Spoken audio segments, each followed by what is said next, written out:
অসুস্থ মানুষ দেখতে গেলে আমাদের কি করা উচিত? আজকে এই বিষয়টা নিয়ে আপনাদের সাথে কথা বলবো। দেখুন, আমরা যখন অসুস্থ মানুষ দেখতে যাই তখন আমরা কি করি? আমরা তাদের জন্য ফল কিনে নিয়ে যাই, ফ্রুটস কিনে নিয়ে যাই, এগুলো কিনে নিয়ে যাই। কিন্তু আমাদের করা দরকার কি? আমরা যে এখন পর্যন্ত ব্যাকডেটেড হয়ে রয়েছি, এটার কারণ হচ্ছে এই জিনিসগুলো দেখলেই আমরা বুঝতে পারি। দেখুন, আপনি ফল কার জন্য কিনে নিয়ে যেতে পারেন? এমন একটা অসুস্থ ব্যক্তিতে দেখতে দিয়েছেন যে কিনা আপনার সব কিছু খেতে পারে, তার জন্য আপনি ফল কিনে নিয়ে যান, ঠিক আছে। কিন্তু আপনি এমন একজন ব্যক্তিকে দেখতে গেছেন যে কিনা কিছুই খেতে পারে না, তাকে যেই খাবারই দেওয়া হয় সে কিছুই খেতে পারে না, তাহলে তার জন্য আপনি ফল নিয়ে যাওয়ার মানেটা কি? এর মানে হচ্ছে আপনি মানুষকে দেখাচ্ছেন যে আপনি আসছেন, তার জন্য ফল ফ্রুটস কিনে নিয়ে আসছেন।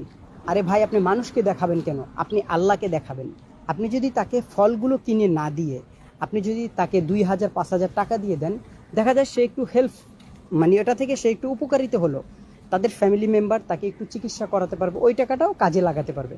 আপনি ফল কিনে দিয়ে আসলেন রুগীকে, রুগী এমন অবস্থা সে কিছুই খেতে পারে না, ফল আপনি যারা সুস্থ আছে তারা খাইতেছে, তাহলে তো আপনি রুগীকে দেখতে গেলেন না, আপনি দেখতে গেছেন যারা সুস্থ আছে তাদের সাথে, এবং আপনি মানুষকে দেখাতে গেছেন যে না আমি আসছি, আমি তার জন্য ফল কিনে নিয়ে আসছি, ফ্রুটস কিনে নিয়ে আসছি। এটা হচ্ছে সব থেকে বড় ভুল। তাই আমাদের কখনোই এই জিনিসটা করা যাবে না।